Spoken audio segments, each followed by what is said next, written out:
Welcome to Smart Poker Study. My name is Sky Matsuhashi, and I'm happy you're joining me today. I'm here to help you make money in online poker by teaching you key strategies and getting you to take action.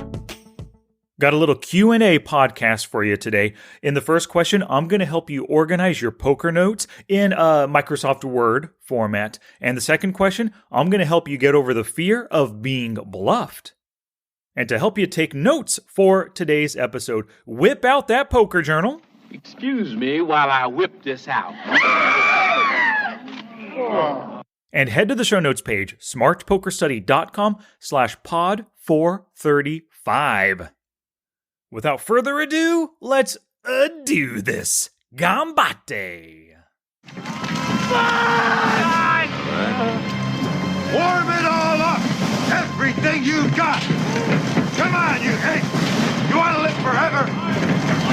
So question number 1 today is about organizing notes, and this one comes to us from Mike D. I sent out a video a while ago on how to take great notes in Microsoft Word, from the different poker content that you study in your study sessions. And he sent in this question in response. If you'd like to see the video, it's in today's show notes. So Mike's question here. Thanks for the video. I take notes when I review material as well. I usually use index cards so I can review when I have some downtime. And I type the content into OneNote. I really like what you were doing with Word, and I think I'm going to try it your way. One of the things I've been trying to do is to break poker down into pieces. 3-betting, check-raising, HUD stats, hand reading, etc. If I wanted to review the concept, I could just pull up the section and read a couple of pages to get myself back on track.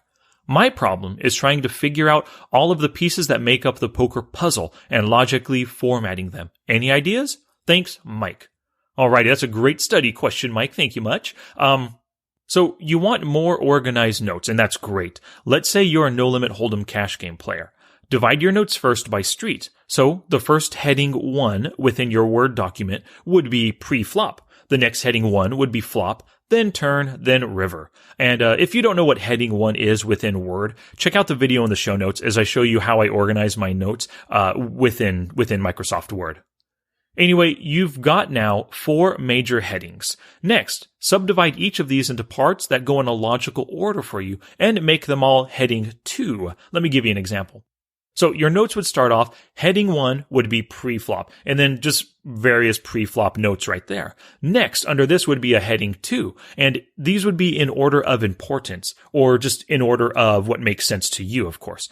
The first one would be, in my estimation, opening ranges. The next heading 2, calling ranges. The next 3-betting ranges. The next 3-bet calling ranges.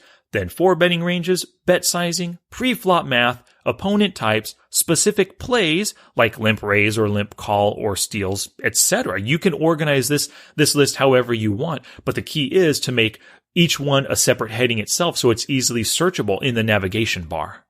And for another quick example, the next heading would be flop. Heading number 1 would be flop after the pre-flop action. And your subheadings, your heading number 2 under flop, they would be, listed in order of importance. And they could be, for example, value C-bets, then bluff C-bets, post-flop math, like outs and odds, and then check raises, then donk bets, then C-bet raises, etc. Just go on and on. Keep it organized in an order of importance that you view it.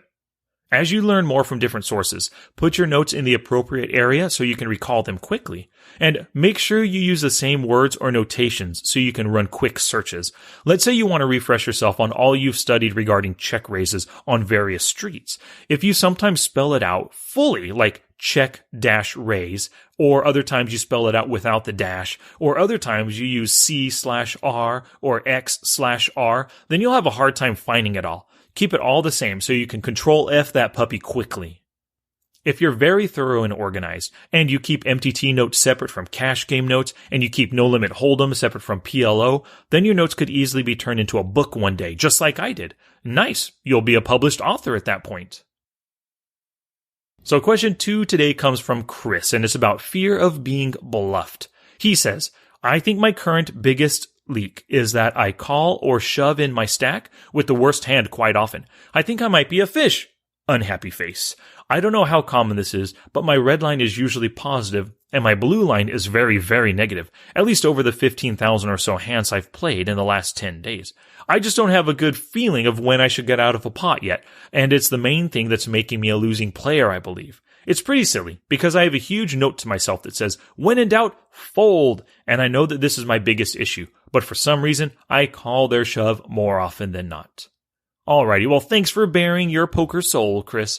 Your problem of giving too much value is very common, actually. Lots of players have a fear of getting bluffed, and they don't want to get bluffed in any pot. And I think that's probably your real issue. It's still a big issue for me as well, but I'm working on it, you know. You have that note of when in doubt, fold, but that doesn't actually cover the real issue. In the heat of the moment, you probably aren't really in doubt. You probably think your hand is the best, or you think about all the possible hands your opponent could be bluffing you with. It also sounds like you bluff a lot as well, because you're getting it in with the worst hand quite often. So here are 4 things you could do to get over this problem. The first thing you can do is run a filter in Poker Tracker 4 for the times when you called a raise on the flop and you saw a showdown. You'll probably find a huge negative win rate here. I've seen as high as negative 750 big blinds per 100 hands. That's a huge leak. These are most often times when you should fold because, if you think about yourself, sure, sometimes you raise the flop as a bluff, maybe a semi-bluff with a straight draw or flush draw.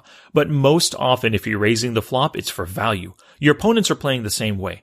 They raise for value more so than as bluffs. You can also run the same filter for calling turn raises and calling river raises as well, and see what those win rates are.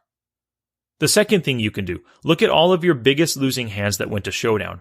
Often in these big losing pots, our opponents show they're interested in the hand 3 times or more. When somebody opens the pot pre-flop, then calls the 3-bet, that's twice they've put money in. When they call your c-bet, that's a third instance of them liking their hand. Alarm bells should be ringing at this point. When they donk lead the turn, that's number 4, and should be a huge sign that they love their hand. As you review the big losing hands with multiple actions on different streets, count the times that they show interest. And I bet at 3 or 4, you should have picked up on the fact that your top pair or under pair or even 2 pair was beat by that point.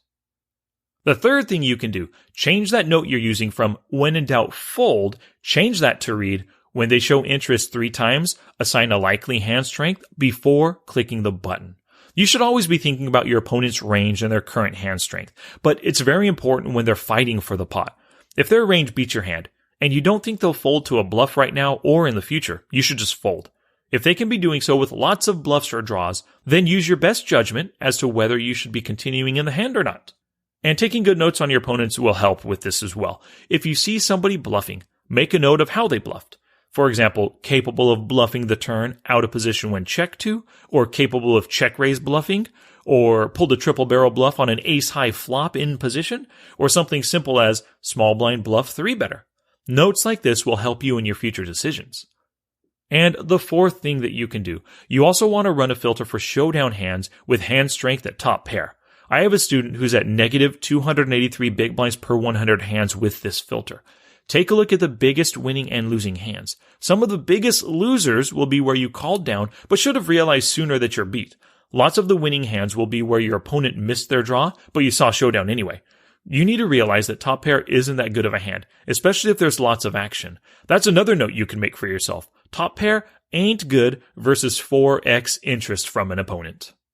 Now, run that filter that I just mentioned, the top pair filter, with showdown. Run it as a 2-pair filter with showdown as well. There should be a huge difference in your win rate here, as 2-pair is a much stronger hand. 2-pair can withstand so much more aggression than top pair can. One of the goals with these 2 filters is to train your mind to not think that top pair is such a strong hand. If you treat it like the semi-weak hand it is, it'll be easier to fold in the future. Good luck, Chris.